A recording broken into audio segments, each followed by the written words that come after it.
Toutes ces interventions, que ce soit Sylvie Vartan, Jean Reynaud, etc., n'auront pas d'influence sur l'issue juridique du dossier. L'influence sur les Français, là. Sur les Français, mais ce n'est pas les Français qui vont décider, ce sont les juges, que ce soit les juges français ou les juges californiens. Alors c'est vrai que ça marque l'opinion, mais je ne crois pas que ça aura une influence, je suis même convaincu que ça n'aura pas d'influence sur l'issue du dossier. La légitimité artistique, c'est pas ça qui va faire la décision. Non, mais vous êtes dans le droit et vous êtes avocat. Mais moi, je me mets à la place des Français. Entre les deux rives. La légitimité juridique. La légitimité artistique, ça c'est accessoire. Oui, non, mais c'est ce que les Français sentent aujourd'hui. C'est pas les Français qui vont décider. D'après les informations dont je dispose, le trust serait géré par une banque californienne, et comme souvent, et comprendrait tous les droits moraux. Et les bénéficiaires de ces droits moraux seraient Laetitia Hallyday, et dans le cas de son décès prématuré, les enfants. Les enfants, lesquels? Jalen Joy. Oui, puisqu'on rappelle qu'en Californie, on a le droit de déshériter ses enfants et de léguer. D'où l'importance de savoir quel droit va l'emporter, le français ou l'américain. Et on sait que 2 tribunaux, enfin en tout cas le tribunal de grande instance de Nanterre a déjà été saisi, et on peut imaginer qu'un tribunal californien, Municipal Court, l'équivalent de tribunal de grande instance à Los Angeles, soit saisi concomitamment. C'est fréquent aux États-Unis. Et ce qu'il faut savoir, c'est que ça s'appelle last will, c'est-à-dire les dernières volontés. Donc même s'il en avait rédigé 40, c'est le dernier qui compte. Enfin, et donc le dernier qui compte, c'est celui qui a été rédigé devant témoins en Californie, en anglais. En juillet 2014, le dernier. Voilà. Oui, il a été entouré par des avocats californiens qui lui ont expliqué les tenants aboutissants, les conséquences.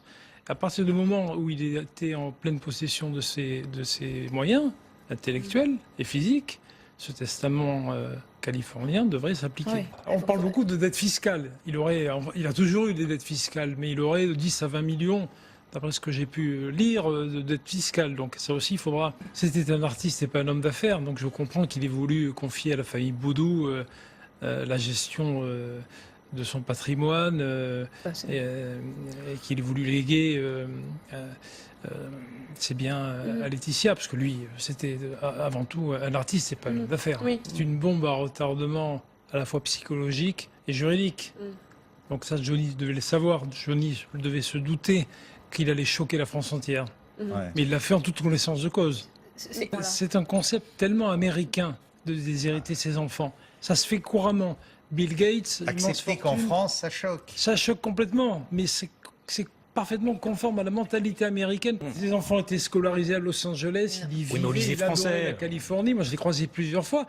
Lui, dans son esprit, il était certes resté français, mais il était californien dans l'âme. Mais d'ailleurs, le testament a été fait selon le droit californien, ce qui prouve bien qu'il avait décidé de se soumettre au droit californien. Il avait une carte verte, ça aussi c'est important. Il y payait ses impôts. Depuis 2003, non? Ça c'est sûr, il voulait pas être dizaine d'années. en France. Il y vivait quand même une grande partie de l'année.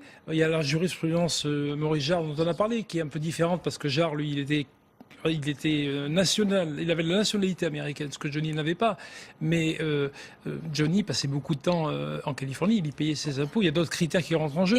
Ses enfants allaient à l'école là-bas. Et moi, selon les informations dont je dispose, il n'y a pas encore de tribunal californien de saisi à ce jour, au moment où nous parlons. Donc ça donnerait plus de chance à Laura et David. Il y a un avantage, évidemment, le premier tribunal saisi, mais on ne sait pas. Si elle est saisie, elle va prendre le dossier en main. Elle s'estime compétente qu'elle ne va pas appliquer la loi californienne. Hein, parce que la France alors là, ça devient très compliqué, est compétente, mais ensuite va devoir décider si c'est la loi française ou la loi californienne. Mon confrère Élodie Mullan a parfaitement raison.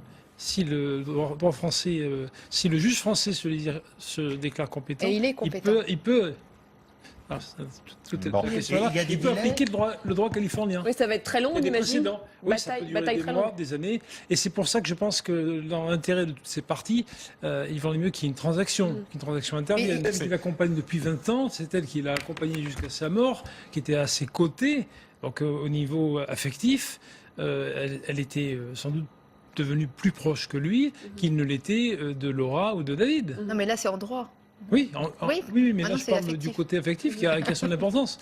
Nous sommes des avocats, mais nous n'en restons pas. Mais lui, dans son testament, il écrit aussi clairement, sans doute avec le conseil de ses avocats californiens, qu'il entend déshériter David et Laura, qu'ils ont eu leur part. Il l'a rédigé, ça, en anglais. Ouais. C'est écrit noir sur blanc dans le testament.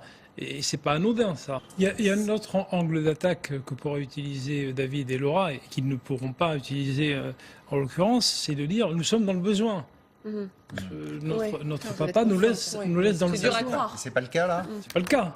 David a ses activités de musicien. Laura a été dotée de 2 appartements, comme on l'a mentionné dans le sujet précédent. Et apparemment, son père lui donnait 5 000 € par mois. 5 000 €. Pour payer l'emprunt de... David, donc il est propriétaire en division avec sa maman, dans Sylvie Vartan, de la vie de la maman aussi. Donc ils ne sont pas dans le besoin. S'ils étaient dans le besoin, si le papa leur les laissait dans le dénuement le plus total, ils auraient là aussi, d'un point de vue juridique, un argument valable. Uniquement si la loi californienne s'applique. Sinon... moi, je parle toujours de la loi californienne. Tout le monde était au courant. Et comment ne peuvent-ils pas la détester, puisqu'elle hérite de tout, la pauvre Laetitia. Et on peut la croire. Sauf le terme pauvre. Ça. Quand elle dit. Quand je dis la pauvre Laetitia, c'est qu'elle a subi les avanies de la presse, des médias, des fans. Boudou sauvé des eaux, c'est ça? Alors qu'est-ce qu'elle a fait? Elle l'a accompagnée pendant 20 ans et elle hérite de sa fortune. Duralex, sed lex. C'est un adage latin, la loi est dure, mais c'est la loi. Alors, la loi, en l'occurrence, californienne, je dirais, Élodie, mais en tout cas, c'est la loi française ou la loi californienne qui s'appliquera. Et ce que je pense, c'est qu'on va voir émerger un avocat américain, californien en l'occurrence, spécialiste de tout ce qui est artistique, etc., pour la représenter et parler en son nom. Et elle a tout intérêt. Ça coûte une fortune. Mais c'est un dossier, pour un avocat californien, c'est un dossier très intéressant. Nonobstant le fait que Johnny n'était pas connu à Los Angeles, c'est la raison pour laquelle d'ailleurs il aimait y vivre, parce qu'il pouvait s'y promener incognito. Oui, il était tranquille là-bas. Il était tranquille là-bas, on le croisait, il faisait ce qu'il voulait. Le fait qu'il soit venu mourir en France, c'est un élément parmi ça prouve qu'il sentait quand même beaucoup plus français que californien. Mais l'essentiel de son patrimoine est en France. Je pense qu'il y aura une transaction, forcément, surtout s'il y a ce choc frontal entre ces 2 droits français et californien. Et ça, déjà, ça va prendre combien de temps? Juste l'avis juridique. Ça peut prendre déjà 10 ans. 10 ans. Et s'ils disent avant, allez... C'est ce qui s'applique. Et la juridiction californienne, qui est aussi compétente, dit c'est la loi californienne qui s'applique. C'est là où ça devient très, très, très compliqué.